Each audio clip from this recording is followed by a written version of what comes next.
There's no problem too big or small, no issue too hot or cold, and no subject these gentlemen won't talk about.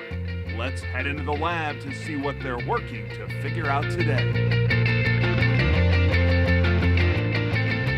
Let's get into it and get down to it. Welcome to Figure It Out. This is George Grumbacher. Joining me as always is Centauri Minor. Hello, folks. Helping us move from awareness to action today is Lauren Bailey, CEO and co-founder of Upward Projects. Welcome. Hello. Awesome to have you. Centauri, did you know This should be good. you can get $5 glasses of wine and $5 pitchers of beer at Postino's? Centauri Minor did know this. He doesn't drink. I don't know how he would know that. How on earth would I ever have heard about this? It's a great deal. I thought you said you knew Centauri, Lauren. So Postino's, Federal Pizza, Joyride Tacos, Windsor and Churn, all part of the family of restaurants. Those are all awesome. How is business? It's great. It's a great time to be alive and in the restaurant biz, counter to what most people say and think. I think it's a time right now. It's someone told me the other day. It's the restaurant world right now is a group of winners and losers. There's not a lot in the middle, because there's so many people in the game right now that we've had to elevate what you're doing on every level. So it's exciting because I think for us we look at that as an extreme challenge. You have to nail it on every level. You can no longer, if you think about go back to even 10 years ago, there was no Yelp, nothing. I mean, you could have a pretty crappy restaurant and get away with it for a pretty significant amount of time because it would take people a long time to talk to each other and say, man, I went to this place and it wasn't good, and it was really word of mouth. Where now you open up your phone and search for a restaurant and you can instantly see a multitude of reviews, and you can see who's reviewing it, what they like, what they didn't like. In addition, restaurateurs are getting feedback every moment, so it's kind of just moved things forward quite quickly.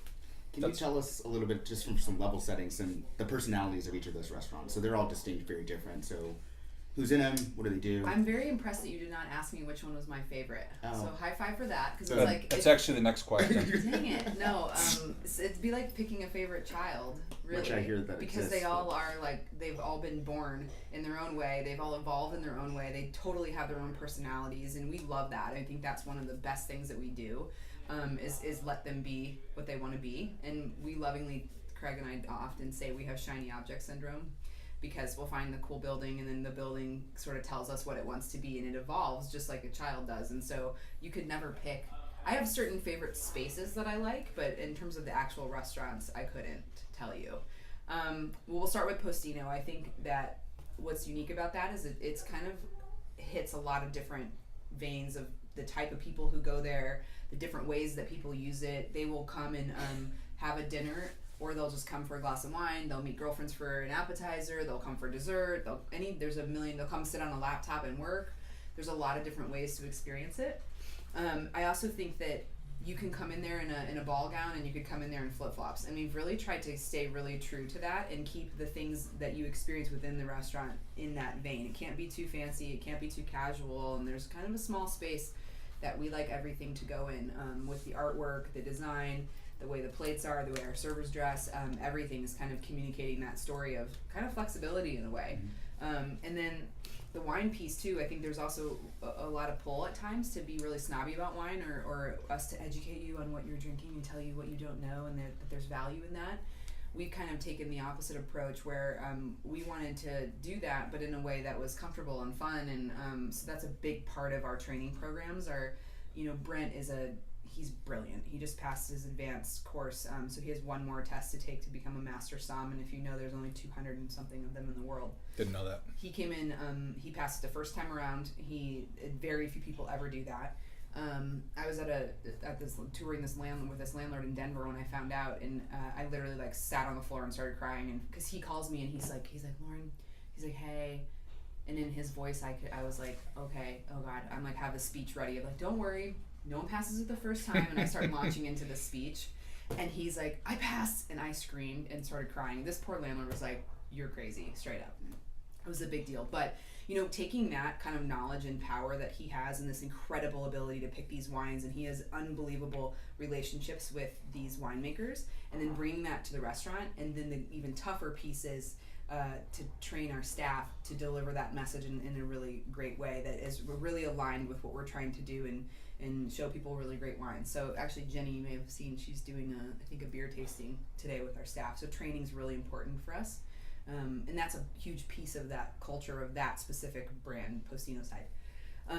Windsor is like our punk rock kid that is like never doing what you tell it to do and just really prides itself on kind of drawing outside the lines, and we love that about it. We put in the floor question authority, which certainly has come back to bite Craig and I in the butt a few times of people being like, hey, Will do. you did put that on the You floor told us. here.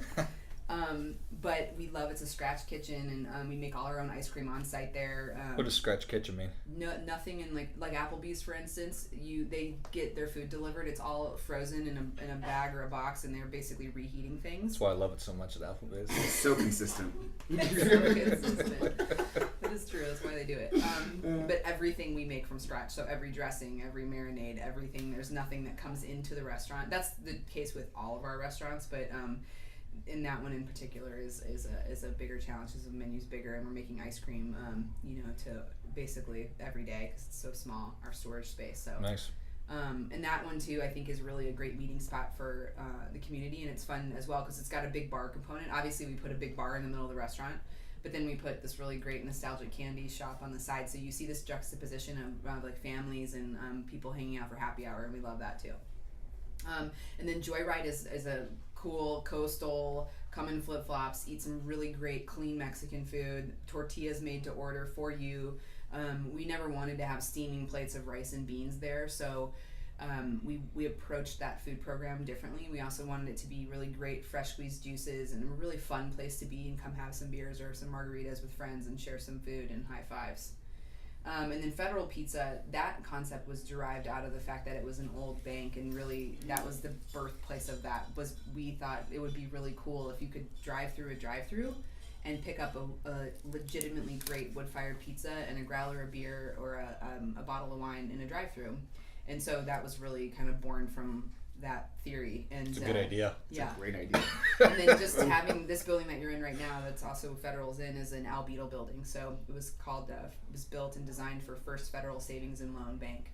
And so we really loved that, and we felt we loved mid-century architecture as a group. So we not only to have a restaurant in an Al Beetle building, but Is that a person? Is that the architect? yes, sorry.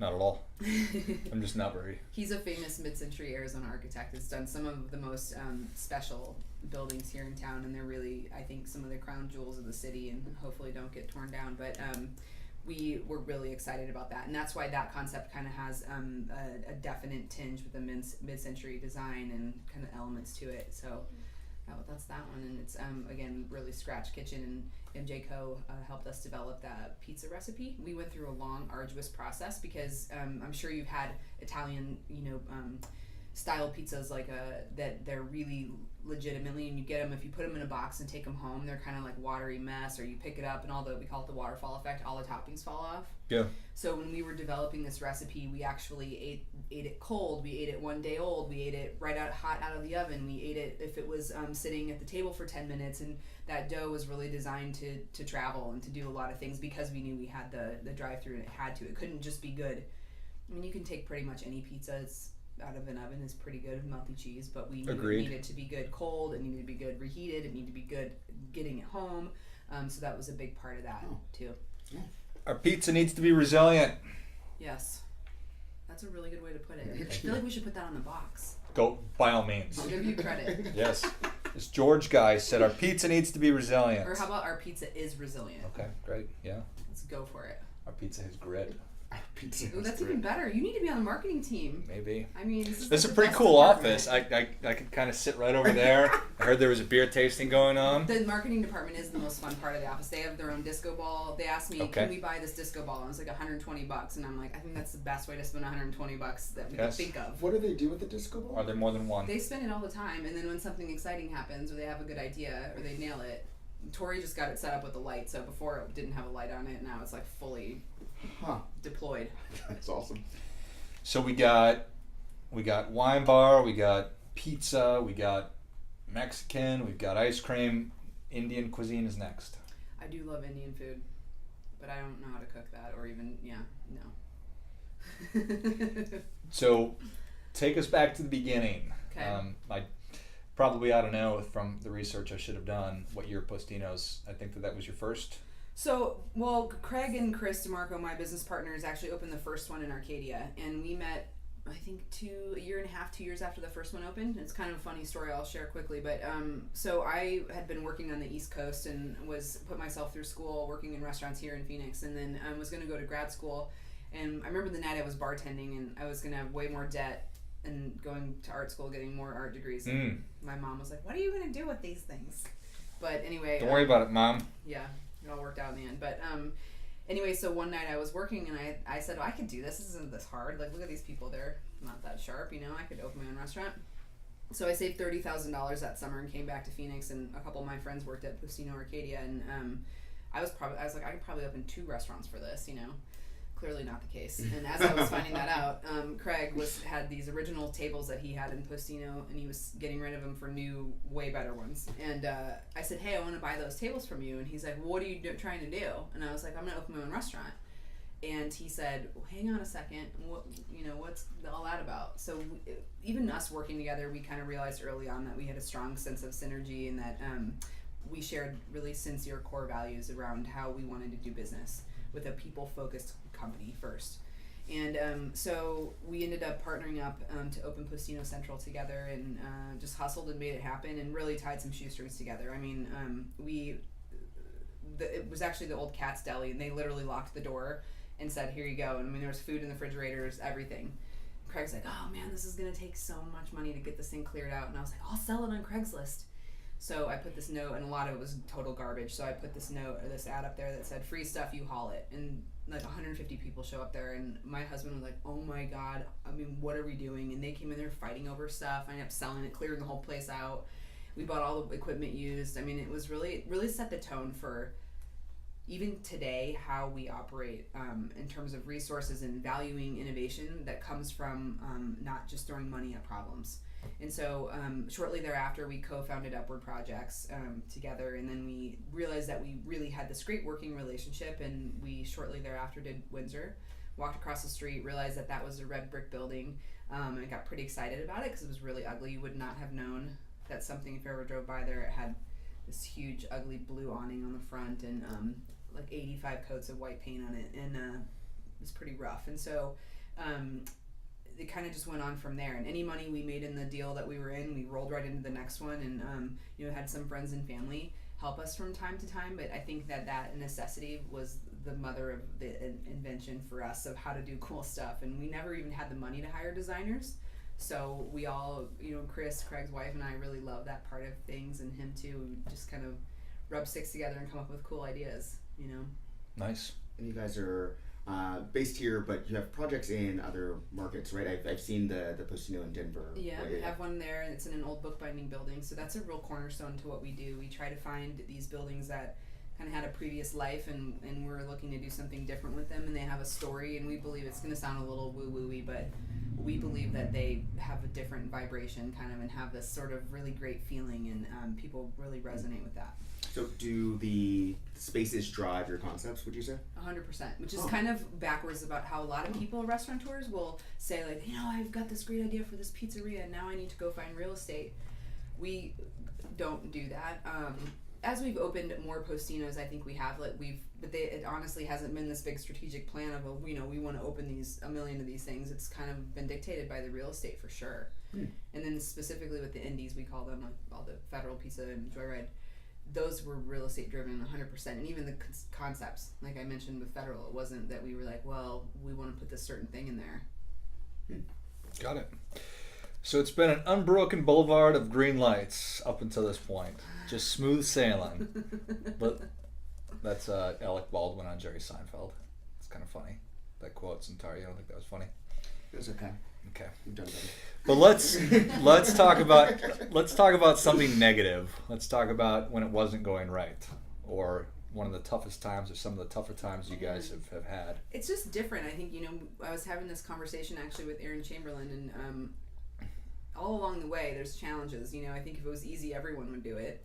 And but they're different, and as you grow, you know, when we had one restaurant, we had mostly a cash flow problem, and you know, how are we going to get to the second one, and we didn't know what we didn't know, and then you have two, and it's kind of like, how do you split your time? And every time we open a restaurant, and as more time goes by, I think we have 626 employees now. It's a lot. Yeah, so just kind of the pivoting has always created, I don't even think of them as problems. I think that's a definitive shift that you have to make. If you're going to wake up every morning and look at, particularly in the restaurant business, that there's tons of problems, oh my God, what am I going to do? You're destined for a terrible, unhappy life because, and I use this with our team all the time, it's like you're in the ocean and the waves are never going to stop coming. You have a choice that you're either just going to let the waves slam you in the face and feel really sorry for yourself and maybe drown and can't get out of it and like, oh, or you're going to get a surfboard and be pumped that there's waves and just look at them as really awesome opportunities to shift. And I make that sound probably shinier than I certainly feel on some days. Like today has been a tough day, like I mentioned when you guys got here, but I think keeping that perspective of, I know these waves are coming, and it's just it's kind of a thought process of, you're either growth minded or you're kind of the mindset of things are happening to you. And I believe 100% that is a choice. And if you have a growth mindset, you're kind of thinking of these waves or opportunities, we define if you can say problems, as a way to shift and something to learn, and that they're presenting themselves to you because there's a shift needed. And in my experience, if you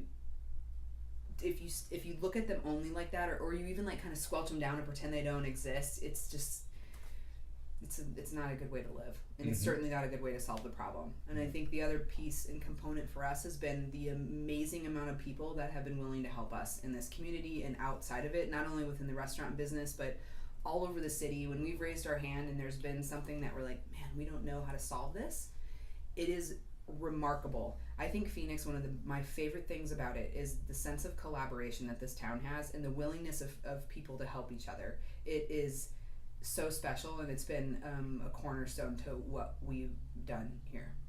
So as you to talk about that a little bit more, what was the most eye-opening piece? So your background is not as a restaurateur, but so when you got into it and since you've been in it, what has been something that completely surprised you about this work?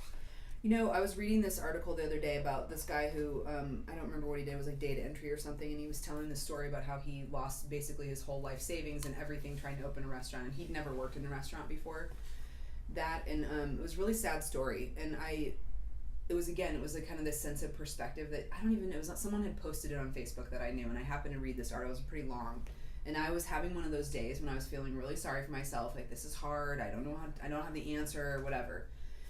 And I was so grateful that I read that article because this business is super tough, and in that moment I had this kind of like revelation that the fact that we have 13 profitable restaurants that are doing well is like, I mean, it's a huge blessing. You know, I do think that there's incredible value in working in the restaurant business before you do it.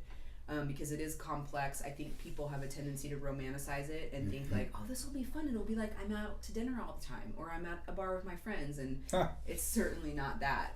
And I don't think they realize it's 365 days a year, 24/7. I mean, it'll chew you up and spit you out. And that's why I think that perspective piece of kind of, and Craig always taught me this. It was like, you know, if you can keep that perspective of like, we're gonna survive, we're not having a splat moment, just one foot in front of the other in those days, and keeping that is super important. What should for anyone who might be interested in opening up a restaurant or looking into that space, talk to us a little bit about the business size of what makes you all successful and what makes another restaurant not. So what are is it the food offerings? Is it the location? Yeah. Is it the price? Like what is the, not secret sauce, but what are you focusing on to make it successful? I'll tell you this, and the answer to that in a quote is, it's hard to beat someone who never gives up.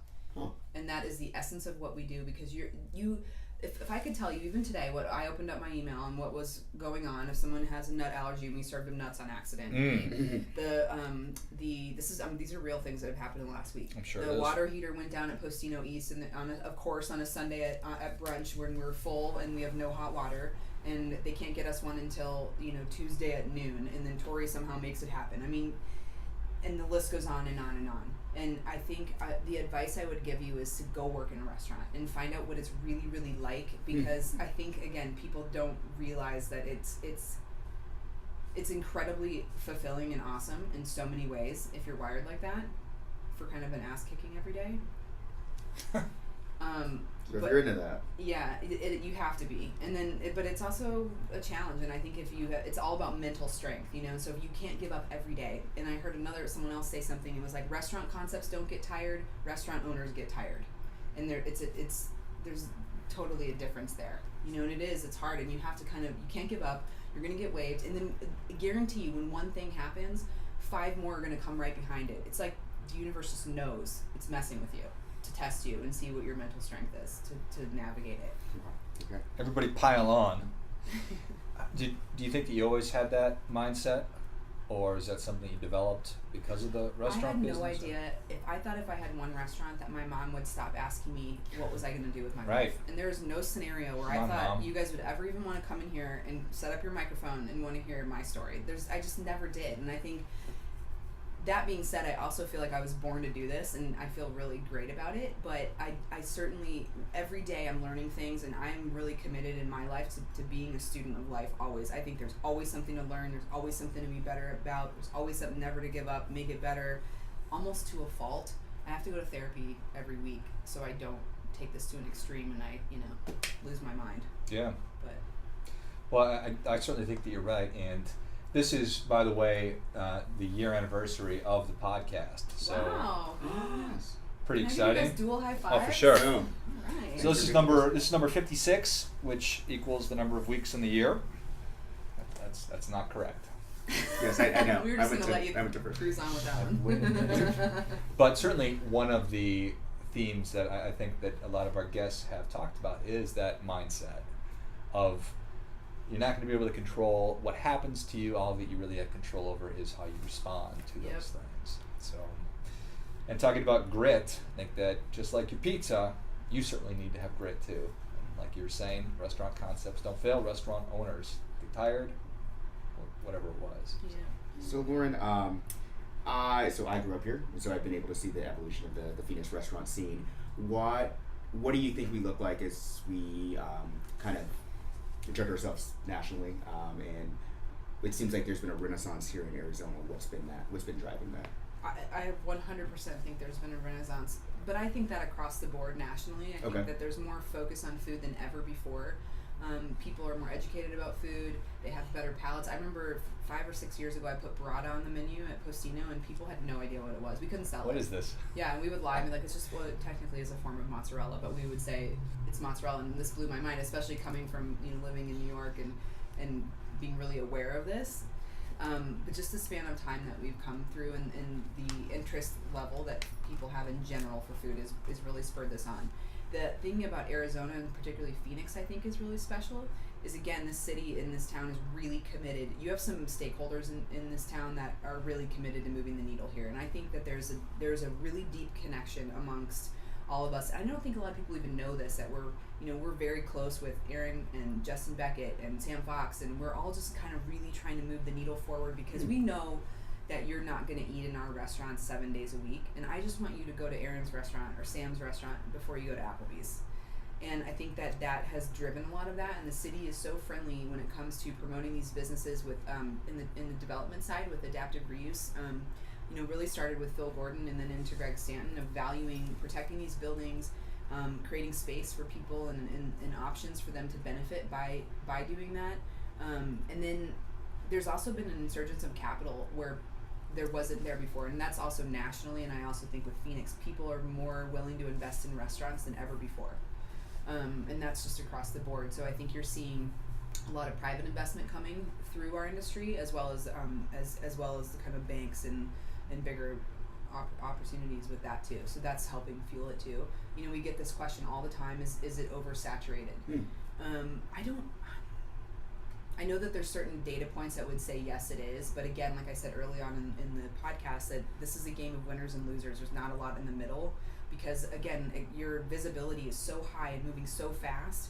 But also the interesting piece is that restaurant spending eclipsed grocery store spending for the first time in history in 2016. Oh, that's wow. interesting. Yeah, so, and if you think about Really? it, personally, if you really think about it, you're probably eating out more than you ever Yeah, have. I don't go grocery. I've never go grocery Right, shopping. so you're getting Uber Eats, you're going Yeah. out to eat. And so, in one hand, yes, I think there's a lot of restaurants, but I also think there's a lot of options. If you think about fast food, even 5 years ago, there were your normal players like Burger King, whatever. And maybe there was like Chipotle was like groundbreaking, right? Because it was slightly healthy and actually tasted good and you could get it fast. Well, now you have 15 or 20 options that are in that vein of where you're going to go. And that market share that they're taking from Burger Kings and McDonald's of the world, it's painful. I'm sure you've read articles. These guys are freaking out. They should be. They have a shitty product, you know? This is really basic, and I think that's where the bar is just constantly raising, so you're seeing reaction to that, and these entrepreneurs coming around like, hey, I have a better way to do it. I want to feed people, and I'm going to feed them better, faster, in a better environment. And McDonald's, you're asleep at the wheel. Now you're finally kind of waking up because these people are getting traction, right? And I think there's also a way more awareness around local spending and supporting local business owners and small business owners than there ever has been before. And it just feels good to people. You don't feel good when you're going and giving McDonald's money. I'm sorry, McDonald's people. Someone's probably going to listen to this at some point. But, I mean, you're not stoked to, like, give McDonald's your $9, you know? That's a lot of McDonald's. Yeah, that's a lot of McDonald's. Can you... I haven't been there in years. I don't even know. I just imagine how much it is. Since we have listeners that are outside of the Valley, I'd love to get your perspective on, if you're a foodie, what are some other pockets outside of LA, New York, San Francisco of just good cluster of restaurants? Portland, Seattle. I would even prefer to... I love New York. It's my favorite city in the world. But the gateway to entry there is so big with rent that and other issues, and San Francisco's in the same boat. I was at this conference.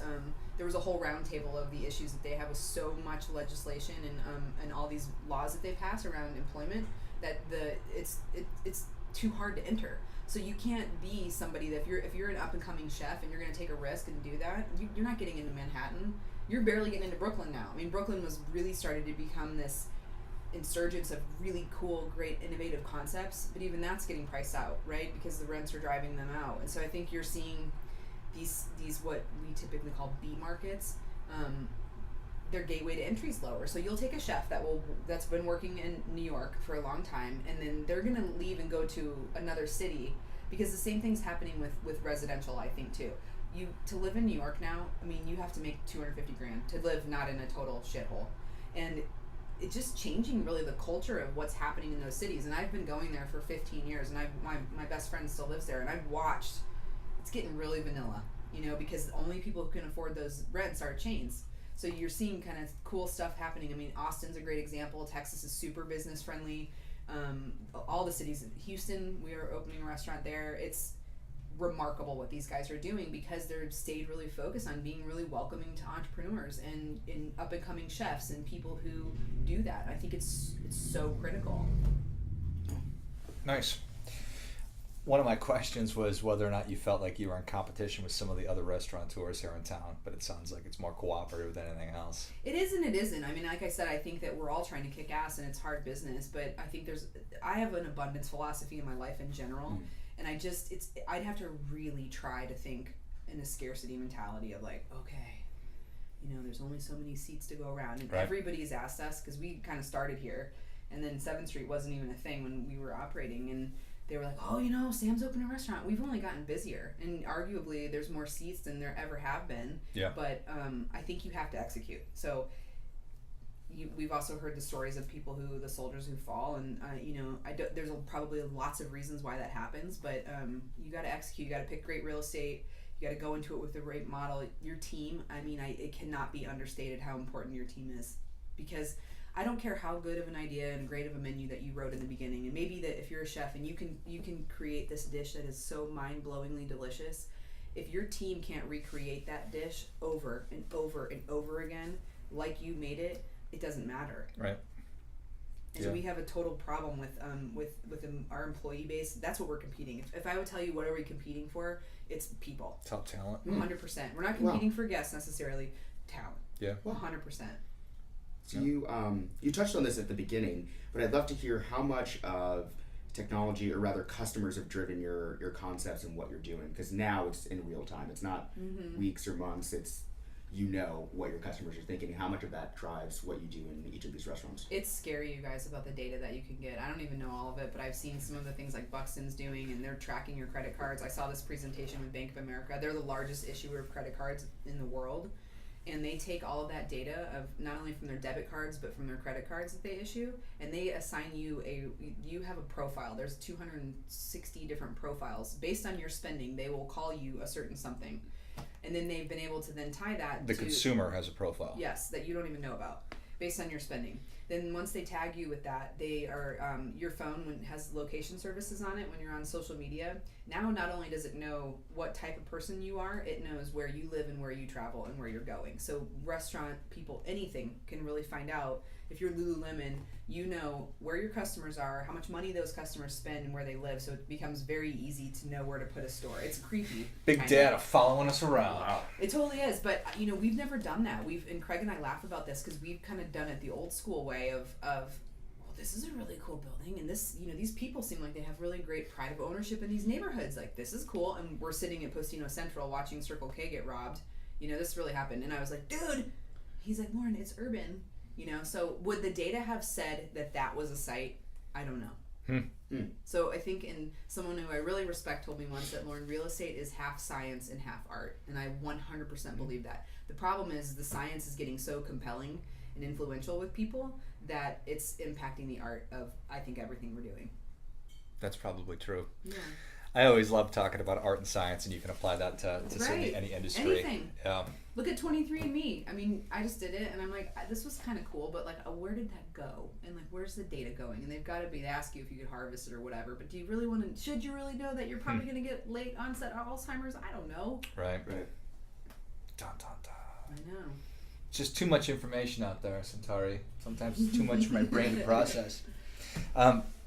Do you, well, I wrote this question down like 5 different ways.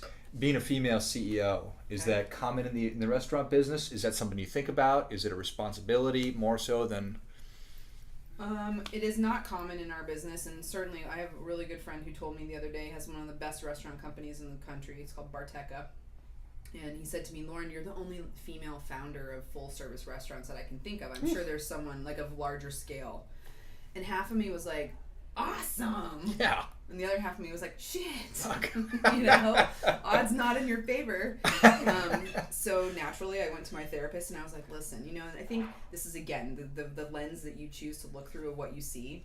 So in certain scenarios, something will happen, and then I will put that lens on of like, I'm screwed as a female, and you'll start to see and feel people treating you that way. And I think, again, that's a choice, because if that narrative's sort of rolling in your brain, it's like when you decide you're going to buy a car and you're like, I'm going to buy a Honda, right? And you're on the road, and then all of a sudden all you see are Hondas. Right? This is a proven fact.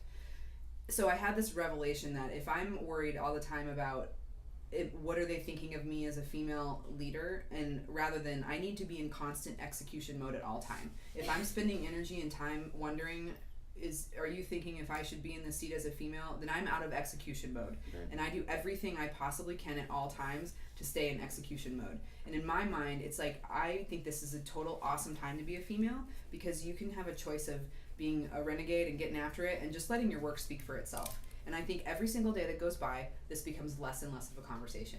And I said to someone, I was going to this conference, like, Lauren, will you be on this panel about women in the restaurant business? And I said, I'll do that, but what would be more meaningful to me would just to be on a regular panel. Yeah. And I knew, which ones were going to be the heavily attended ones, and I encourage women to just, rather than focusing on, getting in a space of like, okay, well, let's talk about how hard it is, but just go kick ass and get yourself on those boards, get yourself at those meetings, raise your hand, and I think that is really where we're going to see a big shift. And I used to be a huge fan of Sheryl Sandberg, and actually I'll show you on my bucket list, it says I want to meet her, and I saw her speak at Gamage a couple years ago, but Carla Harris opened for her, that works for Morgan Stanley. And she blew me out of the water, because it was like, look, if you want people to think about you a certain way, and this doesn't matter, it doesn't matter if you're male, female, purple, green, black, white, blue, there is a definitive way to get people to think about you as a human, and those things don't matter, and you just need to get after it.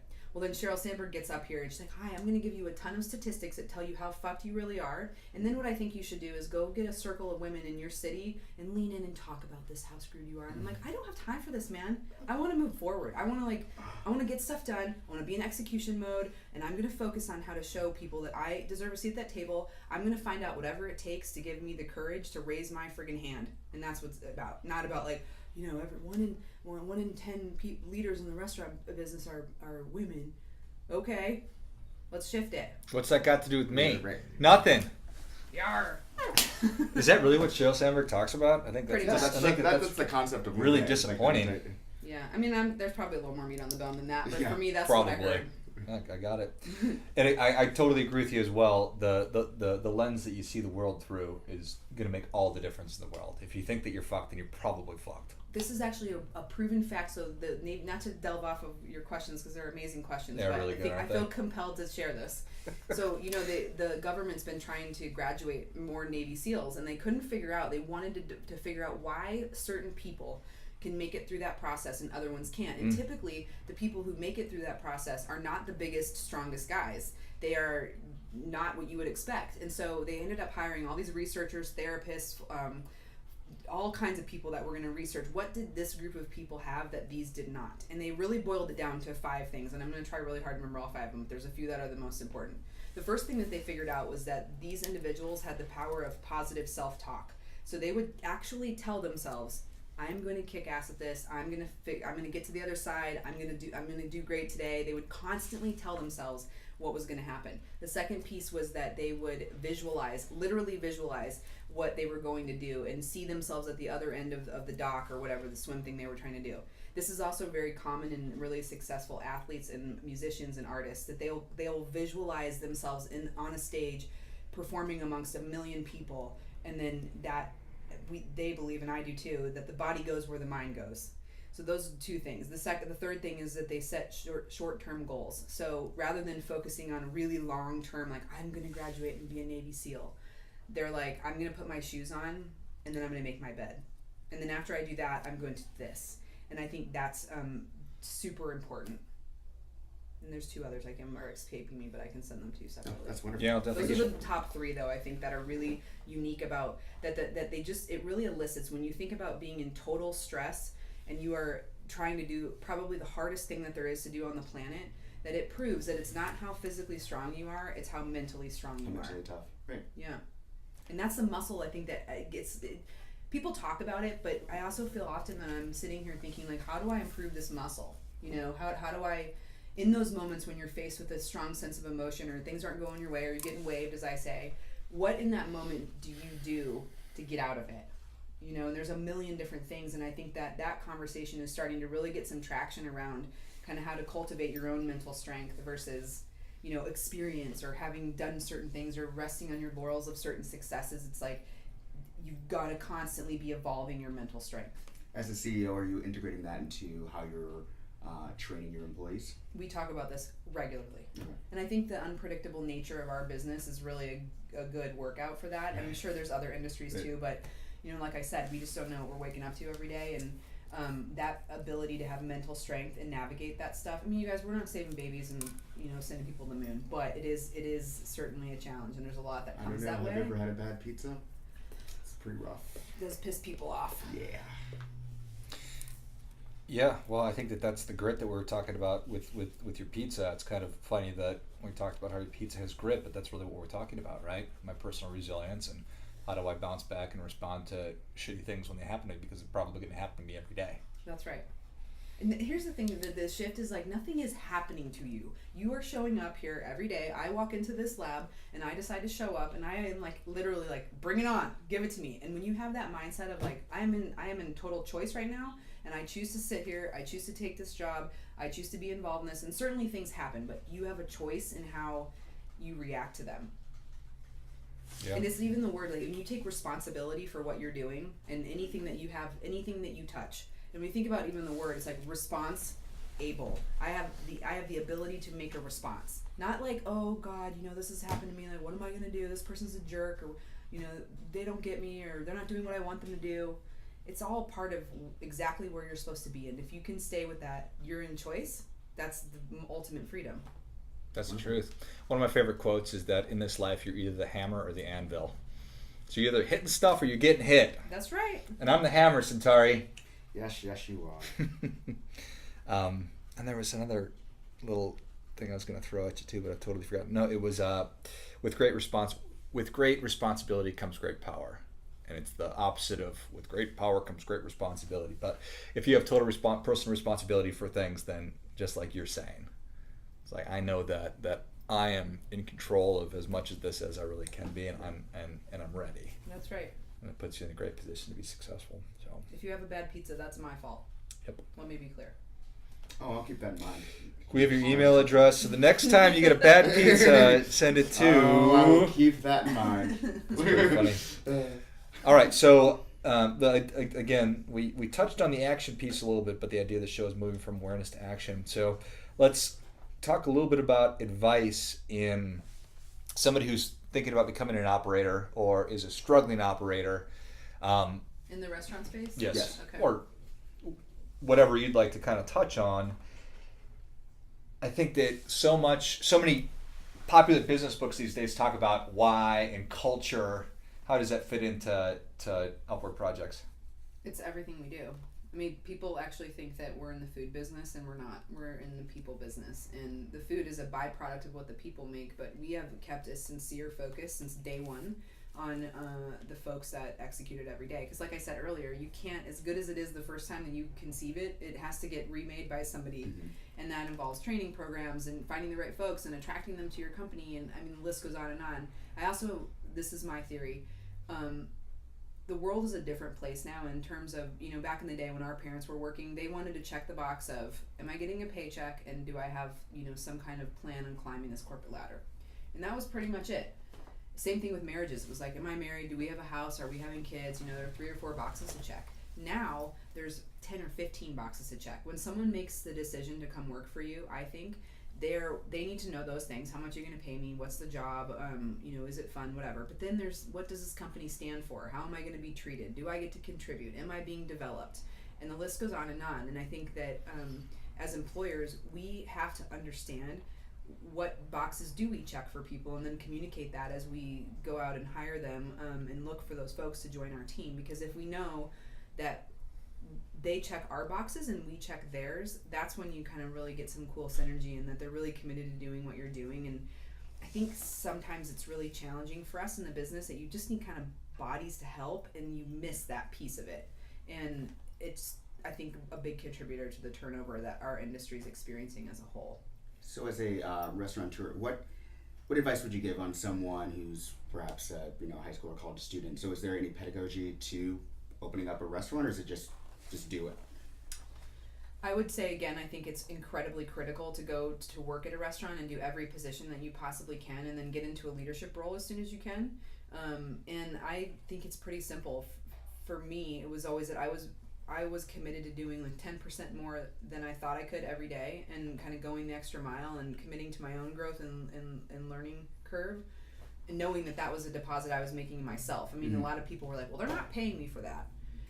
And I got some other great advice from someone who really helped me, and he said, Lauren, when you work for someone who's doing what you want to do, you have to make yourself indispensable to them. And if you're going to sit around and wonder like, well, did they pay me for that 15 minutes? Am I being compensated?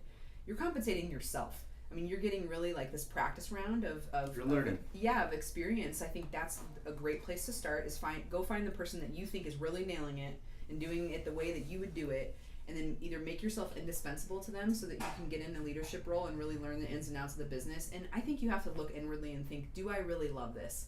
Because it will chew you up and spit you out if you don't.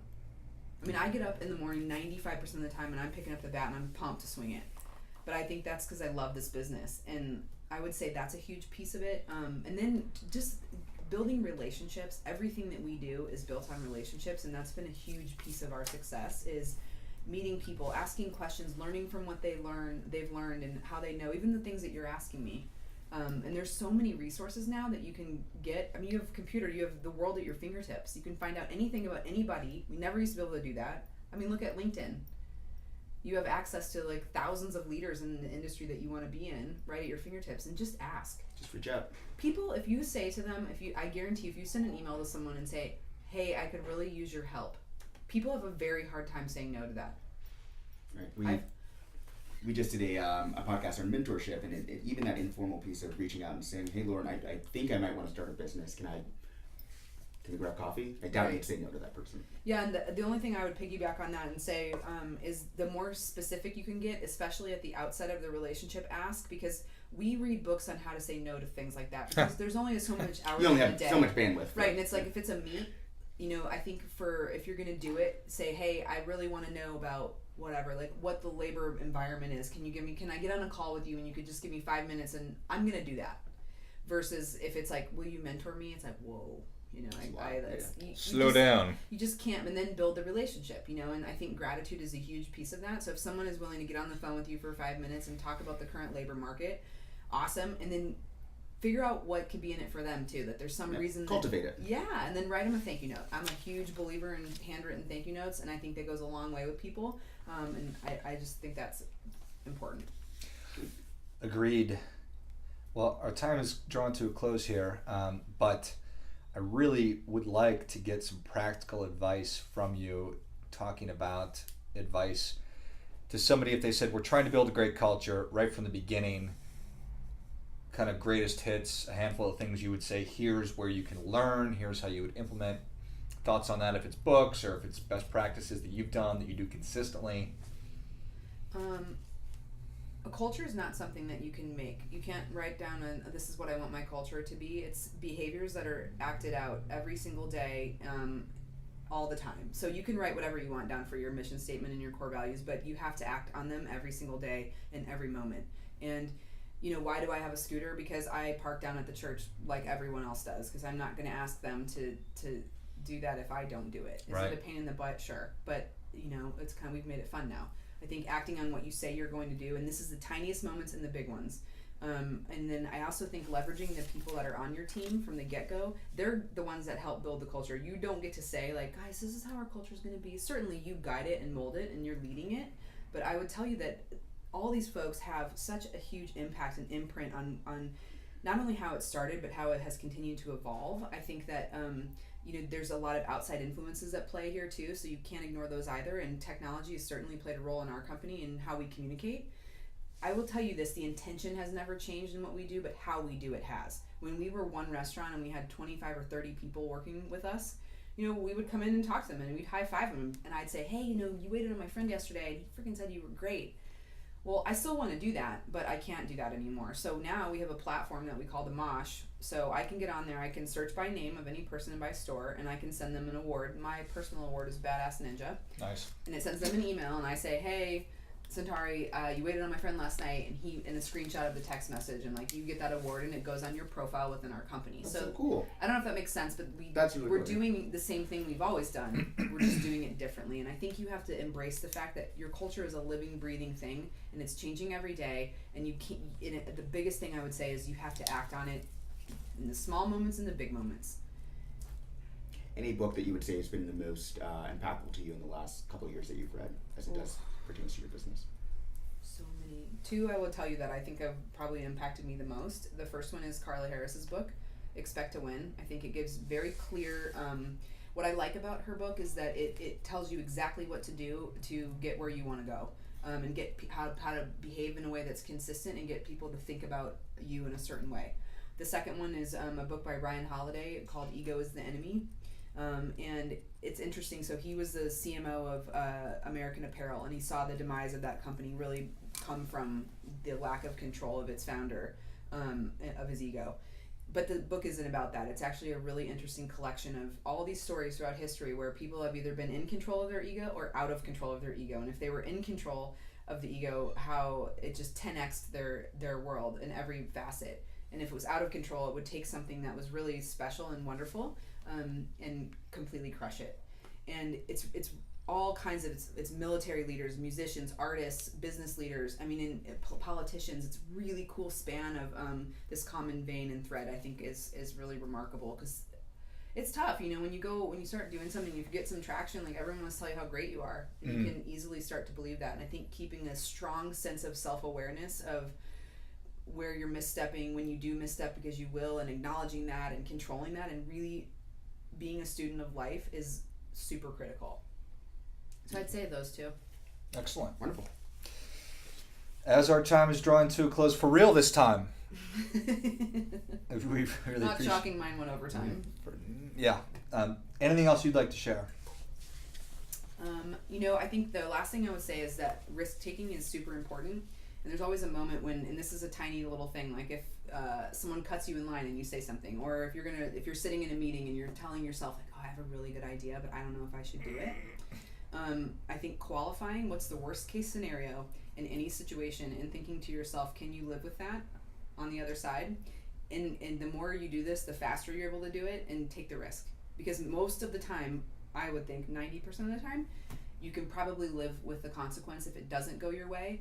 But what happens is when you do take those risks, more often than not, the benefits will always outweigh the potential bad risk that you took. And that's been, for me, a really important cornerstone of a lot of ways of taking the risk. Awesome. Lauren, thank you very much. Yeah. If you liked what you heard, please subscribe to the show. Feel free to share us on social media, like us on Facebook. And as always, keep questioning because the struggle is real. Yeah, it is. Yes, it is. Struggle Good job. bus. Good job. Great Dude, I saw job. the